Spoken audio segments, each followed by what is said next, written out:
بنی آدم اعضای یکدیگرن که از آفرینش ز یک گوهرن.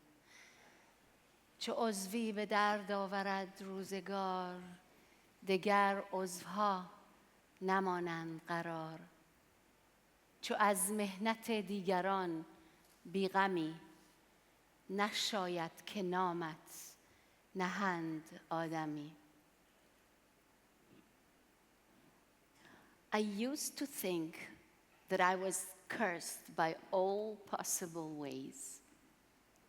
Jewish, Iranian, Israeli, and a woman. I was born in Iran, Tehran. We were 3 sisters. Father used to work hard from morning till midnight. He was sick most of his life, and I was never certain if he would live to see the next day. But when he was home, he used to recite Persian poems with nobility and admiration, like the one I just shared with you. We were not religious. Father used to say that the most important religion is to think good, to speak good, and to do good. Mother worked as a hairdresser at home, but her real passion was for singing and music, and that filled our home and our hearts. She used to sing while cooking or cleaning, snapping her fingers to the rhythm and shake her hips. One of my earliest memories is of my mother sitting on the carpet, rocking me back and forth while singing to me.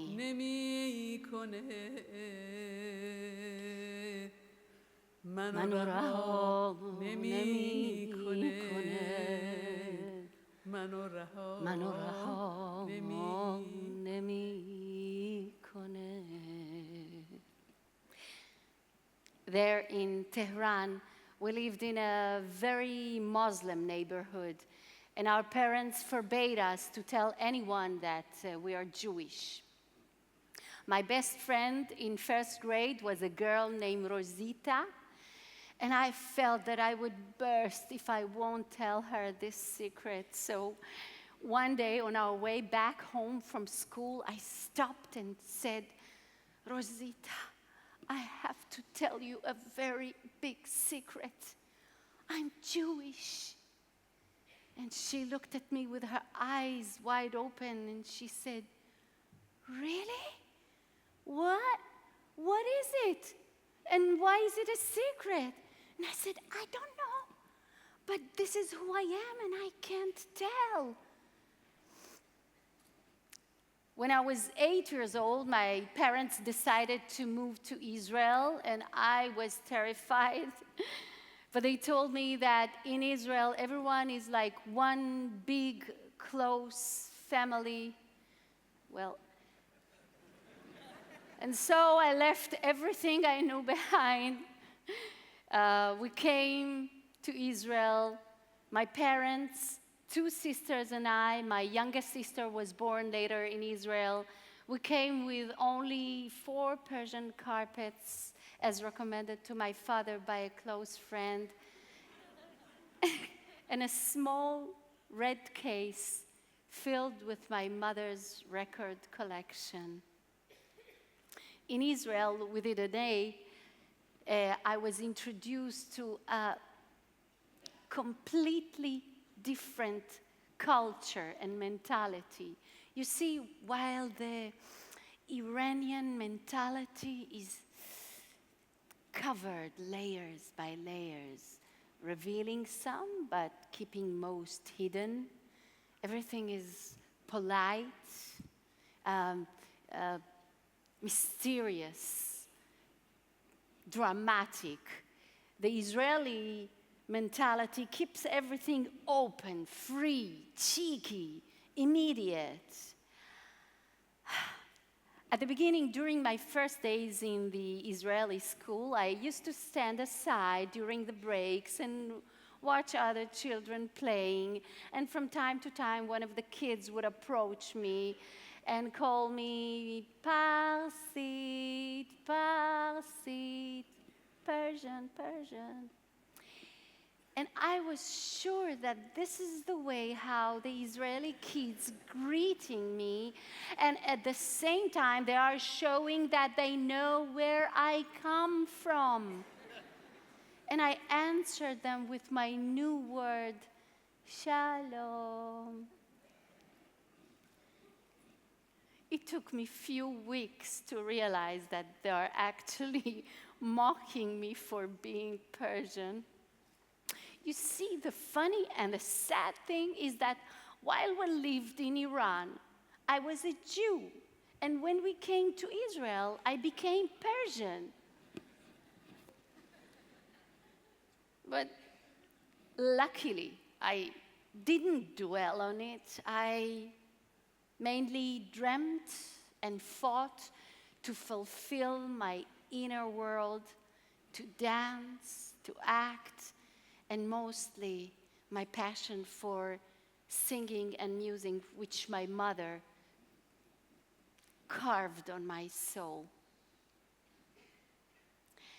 As a teenager, I started working in order to pay for singing lessons and dancing classes. I babysat, I cleaned, I worked in summer camps, anything I could get. And my dream came true. It came true overnight, like in fairy tales. And since then, from the very first album and for the last 30 years, my people have embraced me.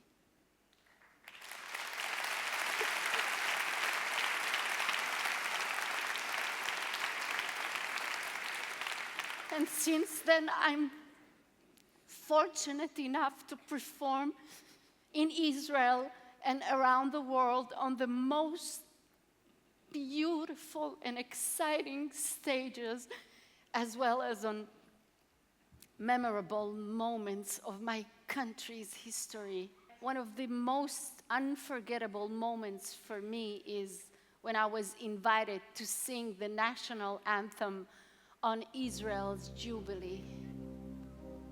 There in Jerusalem, during a ceremony attended by world leaders and presidents, we sang together. Me, the singer, and me, the 8-year-old immigrant girl.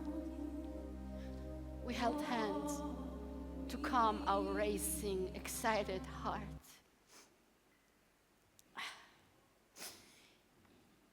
It is said that music has the highest form of vibration.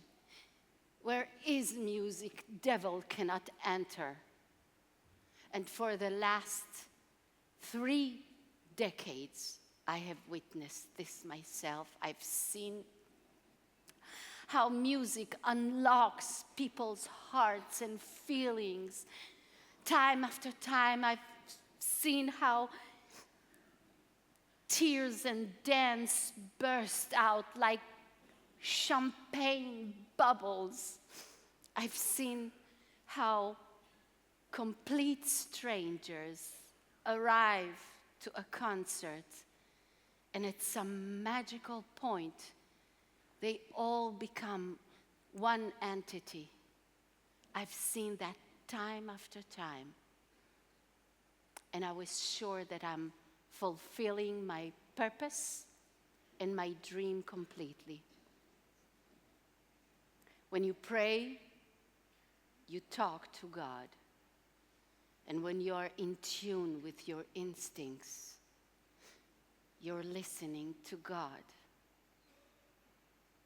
5 years ago, I found myself drawn to the red case of my mother's record collection, and against all my plans and against all my logic, I started recording a completely different album, an album which celebrates the soundtrack of my family's life, an entire Persian album named My Joys. I must admit that my friends and colleagues thought that I was insane, that I'm actually ruining my career. Who in Israel would want to listen to an entire album in Ahmadinejad's language? A language which most people associate with animosity. But I couldn't help it. It was stronger than me. The road is stronger than the one who walks it. Much to my surprise, Israelis loved the album. It was a success. But beyond the album's success in Israel, something much more amazing happened. The Iranian people embraced me. I started receiving so many emails, rain of emails, and those were warm, loving, and beautiful emails which touched my soul. According to an article published by the Wall Street Journal 8 months after the release of the album, there were about 500,000 downloads of the album in Iran, and also many sales. Yeah. And also many sales in the Iranian black market. Following the album's success, I was invited to sing in Hebrew and in Persian in the UN's main assembly hall. It was a concert delivered. It was a concert delivered as a good gesture of goodwill of the Israeli delegation, headed by the ambassador Ron Posor, in front of all the different delegations from all over the world. A week before the UN's performance, my father passed away. My sorrow and my sadness were paralyzing, and I didn't think I'll have the strength to go up on this stage and be able to sing with all this sorrow in my heart. But the exact opposite happened. All my weaknesses, or what I saw as my weaknesses, became to my source of strength. I went up on this stage with all this baggage and celebrated it. I celebrated my father's legacy, his hard work, his strong spirit, my mother's warm singing voice. I celebrated my being Iranian, Israeli, a woman. On this stage, I was also a mother who sings to people and to God her prayer for a brighter and more compassionate world.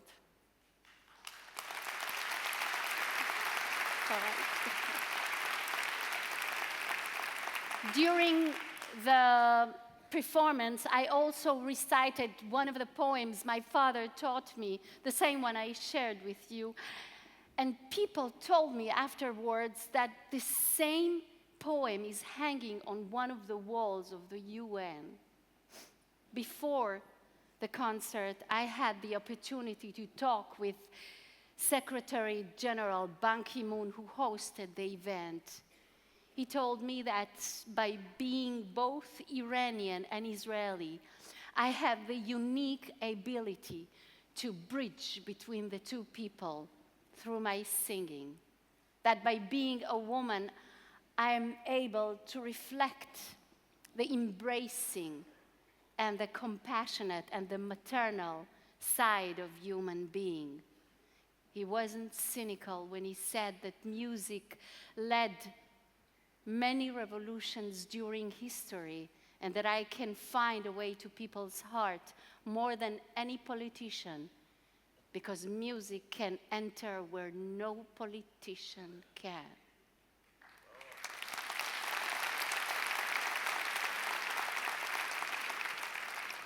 I'm not a politician. I don't pretend to be one, and I absolutely don't want to be one. But I have one paintbrush and a small tin of paint. I try to paint a better world with them. However, it's only one paintbrush and a small tin of paint, and we need many, many, many more painters. Sometimes I want to go under my blanket in my bedroom and shut the door, because what can one individual do against all the hatred and the fear and animosity in the world? And I say to myself that there has been always fear and war and animosity. So who am I to change something, anything? And there are so many people who want to keep it that way. It's their interest. And I'm not so young anymore. I'm young, but not 16. And I want to relax and enjoy my life, and I do so. But I also know that the only thing that is necessary for the triumph of evil is for good people to do nothing.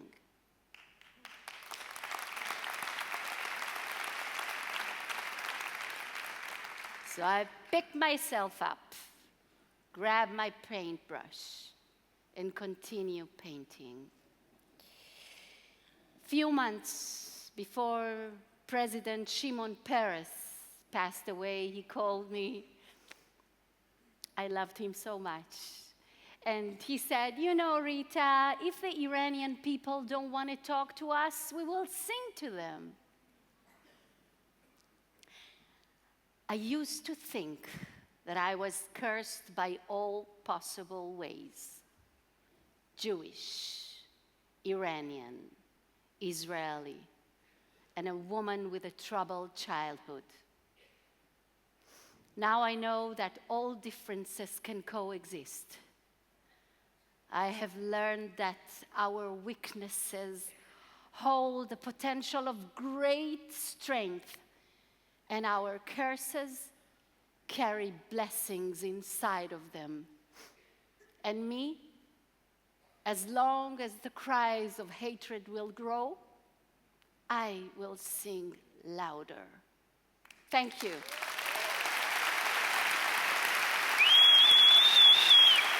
Thank you.